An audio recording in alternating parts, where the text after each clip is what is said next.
የቲክቶክ መንደር ፖለቲካ አንዳንድ ጊዜ ከሀገራዊ ፖለቲካ ባልተናነሰ መልኩ ውጥረት ይበዛዋል። በነገራችን ላይ የቲክቶክ ላይ ጸብ ወይም ድራማ ለቲክቶከሮቹ ከፍተኛ የሆነ የሰው እይታ ወይም ቪው እንዲሁም ላይቭ ላይ ዳጎስ ያለ የዶላር ጋጋታ ወይም በቲክቶክ ቋንቋ ጊፍት ያስገኛል። ይህም በአንዳንድ ቲክቶከሮች መካከል በሚደረግ እሰጥ አገባ መመልከት ይቻላል። ቲክቶክ ላይ በቀጥታ ስርጭት ወይም ላይቭ ላይ ብዙ ቲክቶከሮች ከተከታዮቻቸው ጊፍት ለማግኘት አንዳቸውን ሲሰድቡ እንዲሁም ሲተቹ ይውላሉ።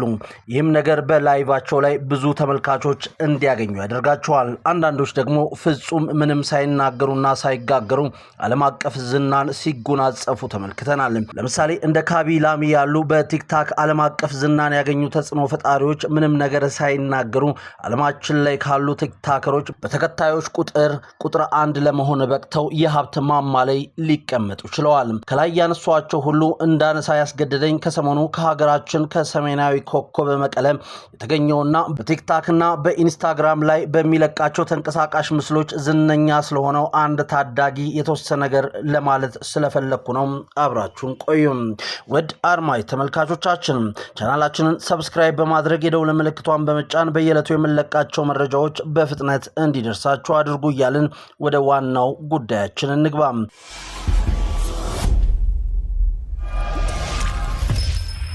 በኢንስታግራም እና ቲክቶክ ላይ ቃሉ ፑቲክ እየተባለ ይጠራል። ትክክለኛ ስሙ እስካሁን ድረስ በይፋ አልታወቀም።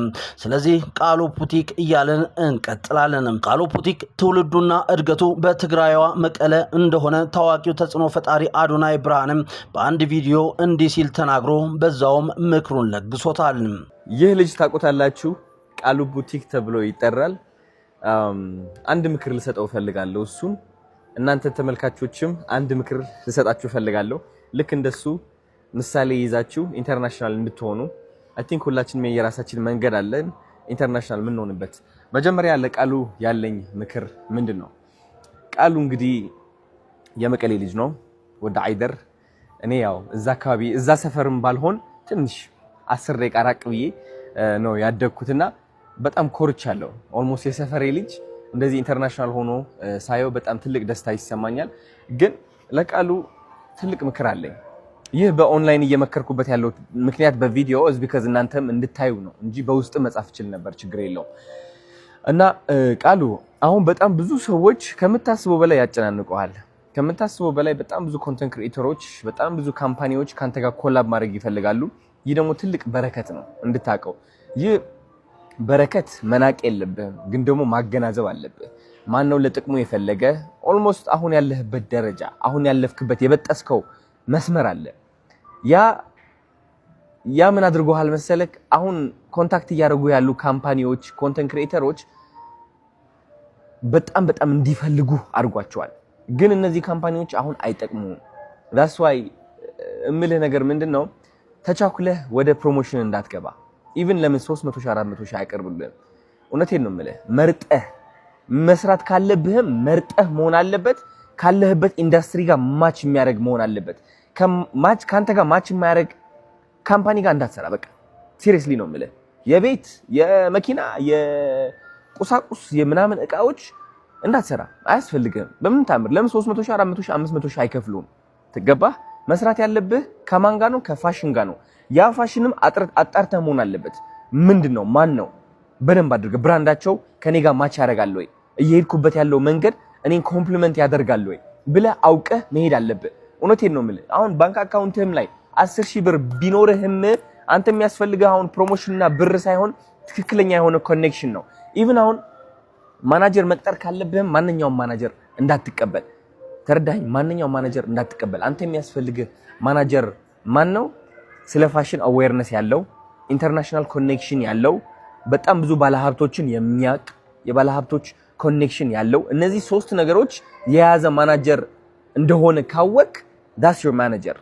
ተረዳኸኝ? እዚህ ኢትዮጵያ ያሉ ማናጀሮች አሁን በጣም ኮንታክት ያደርጋሉ። በእርግጠኝነት አፈራርመው ከራሳቸው ጋር ይይዙሃል በኮንትራት ማለት ነው። ስለዚህ ምንም ነገር እንዳትፈርም። በሀገራችን ያሉ ብዙ ተጽዕኖ ፈጣሪዎችም ቃሉ ፑቲክን ለማግኘትና አብረን እንስራ ለማለት ከመሃል አዲስ አበባ ተነስተው መቀሌ ከትመው ሁሉ ነበርም። ነገር ግን ማናቸውም አልተሳካላቸውም። ቃሉ ፑቲክ የተባለው ታዳጊ ምንም እንኳን በሀገራችን ውስጥ ብቻ ሳይሆን በዓለም አቀፍ ደረጃ በማህበራዊ ሚዲያ ላይ ከፍተኛ ተጽዕኖ እያደረሰ ያለ ተጽዕኖ ፈጣሪ ነው። ለዚህም እንደ ዋነኛ ማሳያዎች የተንቀሳቃሽ ምስሎቹ የሚያገኙት እይታና በዓለም አቀፍ ደረጃ ዝነኛ የሆኑ ታዋቂ ሰዎችና ታዋቂ ድርጅቶች የሚሰጡትን ኮመንት ወይም አስተያየት በማየት ብቻ መረዳት ይቻላል። ብዙዎች ቃሉ ፑቲክን የሚያውቁት በተለመዱ ቪዲዮዎች ወይም በሚሰራቸው የኮሜዲ ቪዲዮዎች ወይም ቭሎግ አይደለም። ቃሉ ፑቲክ ዓለም አቀፍ ትኩረትን ሊስብ የቻለው በቃ አብቅቶላቸዋል ተብለው ከተጣሉ ልብሶች፣ ጫማዎችና በአካባቢው ከሚያገኛቸው ሸራዎች እንዲሁም ጎማዎች አዲስ ዲዛይን ልብስ በመፍጠር በጥሩ ትራንዚሽን ባለው ቪዲዮ የሰራቸውን አዳዲስ ዲዛይን ልብሶች በመልበስም ቃል ሳይናገር ብቻ ነው። ሌላኛውን ካቢላሚ ሀገራችን አፈራች አትሉም? ምንም ቃሉ ፑቲክ በተለይም የሚታወቅበት መንገድ በእንግሊዝኛው አፍ ሪሳይክሊንግ ፋሽን ተብሎ በሚጠራው ዘርፍ ነው። በሰዎች የሚጣሉትን አሮጌ ልብሶችና ጫማዎችን ይሰበስባል። ከዛም እነዚህ የተጣሉ ልብሶችን በራሱ እጅ በመቀየር በመቁረጥ በመጠገንና በአዲስ መልክ አዲስና አስገራሚ አዲስ ፋሽን ዲዛይን ልብስ እንዲመስል በማድረግ አዲስ ነገርን በሀገራችን የፋሽን ኢንዱስትሪ ውስጥ ይዞ ብቅ ለማለት ችሎ በሀገራችን ያሉ ታዋቂ ሰዎች ሳይቀር የአብረንህ እንስራ ጥያቄ እንዲያቀርቡለት ሆኗል። ምንም እንኳን ቀደም ሲል እንደሰማናቸው ታዋቂ ኢትዮጵያውያን የአብረንህ እንስራ ጥያቄ ቢያቀርቡም ከታዳጊው ቃሉ ፑቲክ ምላሽን ግን ያገኙ አይመስለኝም። ቀደም ሲል እንዳልኳችሁ ቃሉ ፑቲክ ከሀገር ውስጥ ብቻ ሳይሆን ዓለም አቀፍ ደረጃ ያሉ ድርጅቶችም ሆኑ ታዋቂ ሰዎች አድናቆታቸውን እየገለጹለት ሲሆን አብረንህ እንስራ እያሉትም ይገኛሉ። ከቃሉ ፑቲክ ጋር አብረን ብንሰራ ደስ ይለናል ካሉ ድርጅቶች መካከል ኢንስታግራም ከፊት ይቀመጣል። የኢንስታግራምን የአብረንህ ብንሰራ ደስ ይለናል ጥያቄ ተከትሎም ቃሉ ፑቲክ በሀገር ውስጥ የበለጠ መነጋገሪያ ሊሆን በቅቷል። ከሁሉም ታዋቂው ደራሲና የወግ ጸሐፊው አሌክስ አብርሃም በፌስቡክ ገጹ ይህን ጉዳይ ተከትሎ እንዲህ ሲል አንድ አነጋጋሪ ጽሑፍ አጋርቷል። እንደወረደ እንመልከተው። የዚህ ልጅ ዓለም አቀፍ የፋሽን ኢንዱስትሪውን ትኩረት መሳብ ብዙሃኑን እያስገረመ ነው። በበኩሌ ልጁ ሞዴል ብቻ ይመስለኛል። የልብሶቹ ዲዛይን፣ ቀለም፣ ስብጥርና ስታይል በእርሱ በራሱ አቅም የሚሰራ አይመስለኝም። መደበኛ ስልጠናና ትምህርቱን እንተውና ነገሩ ተሰጥኦ ከምንለው ያለፈ ነው። ዓለም አቀፍ የፋሽኑ ዓለም ራሱ የተራቀቁና ውስብስብ የሚላቸውን ዲዛይኖች ጭምር አንድ ታዳጊ በራሱ አቅምና ተሰጥኦ ሰራቸው ማለት ትንሽ ለማመን ይቸግራል። ተሰጥኦ፣ ባህል፣ አካባቢና ኤክስፖዠር ይጠይቃል። በእርግጥ ከ9 ዓመት ዕድሜ ጀምሮ በሙያው ታዋቂ የሆኑ ታዳጊ ዲዛይነሮች አሉ። ግን ያደጉበት ዓለምና ከባቢያቸው ፈጽሞ የተለየ ነው። በዚህ መድረክ ረንዌይ ላይ ብቻ የሚታዩ ለዕለት ተዕለት ኑሮ የማይመቹ አልባሳት አቫንት ጋርድ ወይም ኮንሴፕቹዋል ፋሽን ይባላሉ። የእነዚህ ልብሶች ዓላማ ለሽያጭ መቅረብ ሳይሆን እንደ ስነ ጥበብ ስራም አርቲስቲክ ኤክስፕሬሽን ዲዛይነሮች መድረኩን እንደ ነጭ ወረቀት ይጠቀሙበታል።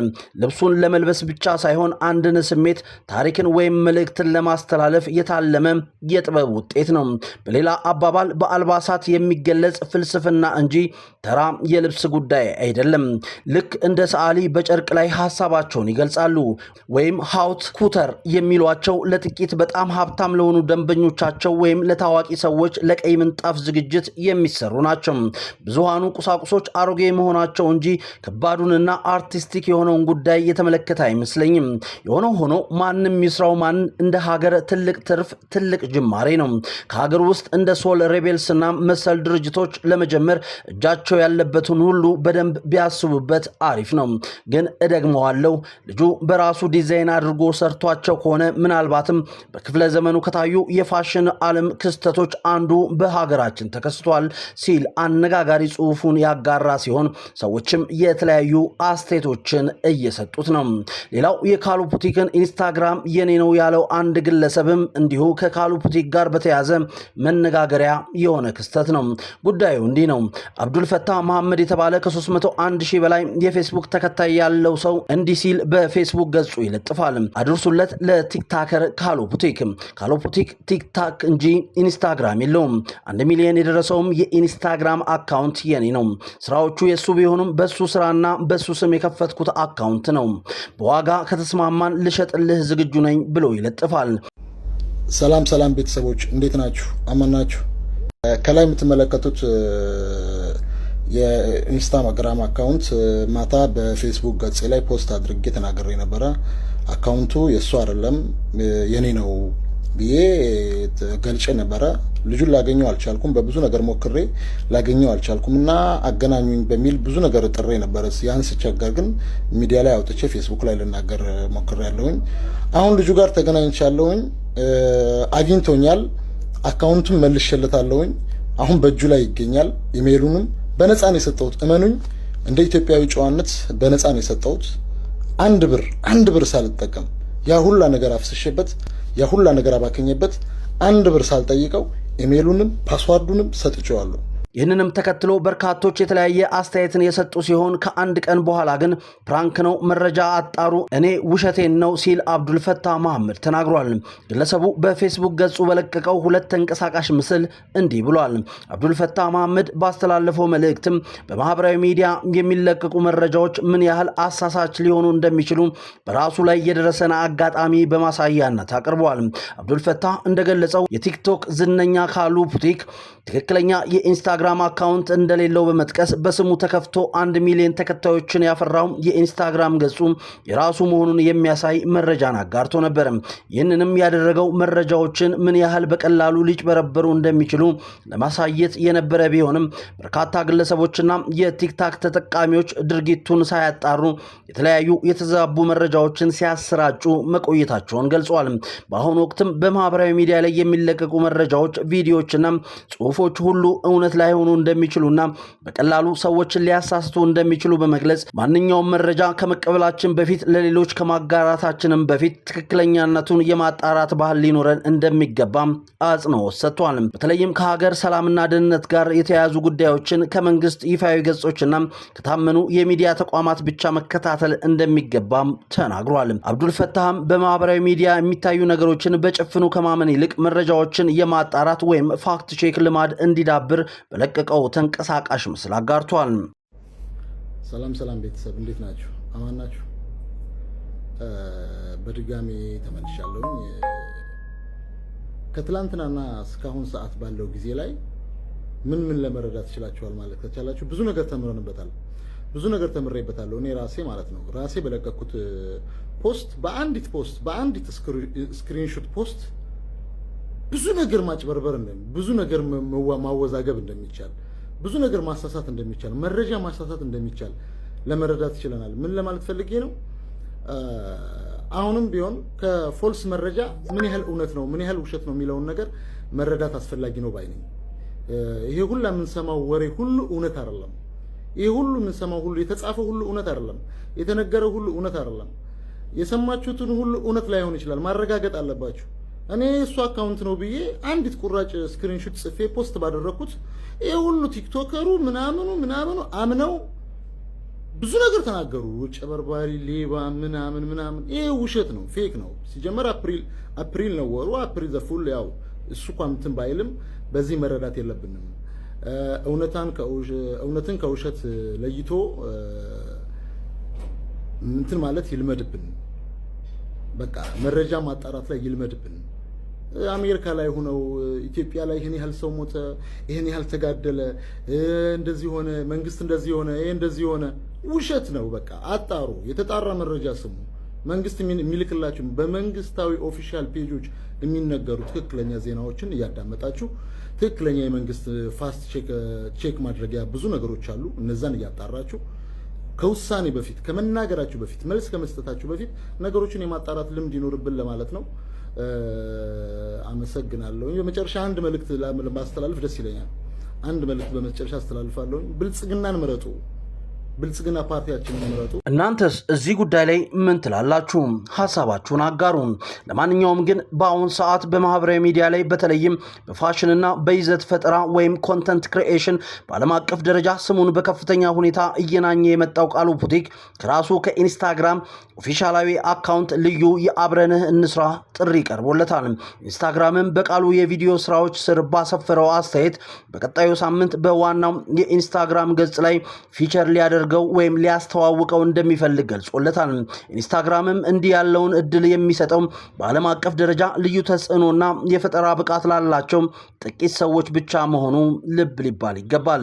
ይህ እድል ቃሉን በኢትዮጵያ ብቻ ሳይሆን በሚሊዮኖች በሚቆጠሩ የዓለም አቀፍ ተመልካቾች ዘንድ ካሁኑ በበለጠ እንዲታወቅም ያደርገዋል። በኮመንት መስጫው ላይ የተለያዩ ዓለም አቀፍ ፋሽን ባለሙያዎች የቃሉን ስራ ሃይ ፋሽን እና ክሪኤቲቭ ኦን አናዘር ሌቭል በማለት እያደነቁት ይገኛሉ። ይህም ለሀገራችንም ለቃሉም ታላቅ በረከት እንደሆነ ለመገንዘብ ያን ያህል ከባድ አይደለም። ቃሉ ፑቲክ በራሱ ጥረትና ለየት ባለ ፈጠራ ስራ እንዲህ ያለ ትልቅ ዓለም አቀፍ መድረክ ላይ መድረሱ ለብዙዎች መነሳሳትን ፈጥሯል። ቃሉ ፑቲክ በድፍረት የተሞላ የፋሽን ምርጫውና በሚያሳየው ደስ የሚል ቫይቭ የሚታወቅ ሲሆን አሁንም ግን ከሀገር ውስጥ አልፎ ወደ ዓለም አቀፍ ዝና ለመሸጋገር ትልቅ በር ተከፍቶለታል። ቃሉ ፑቲክ መልካም እድል እየተመኘን ፊቱ እየቀረቡ ያሉ እድሎችን በአግባቡና በተገቢው ሁኔታ እንደሚጠቀምበት እምነታችን ነው። ከኢንስታግራምም ሆነ ከሌሎች ዓለም አቀፍ ድርጅቶችና ታዋቂ ግለሰቦች ለቀረበለት ጥያቄ ምን አይነት ምላሽ እንደሰጠ እስካሁን ምንም የታወቀ ነገር የለም። በመጨረሻም ቃሉ ፑቲክ እንዲህ ብለዋል። ስለ ሰው ቀድጄ ልልበሰው። መልካሙን ሁሉ ተመኘን። መልካም ጊዜ። በዚሁ አበቃው።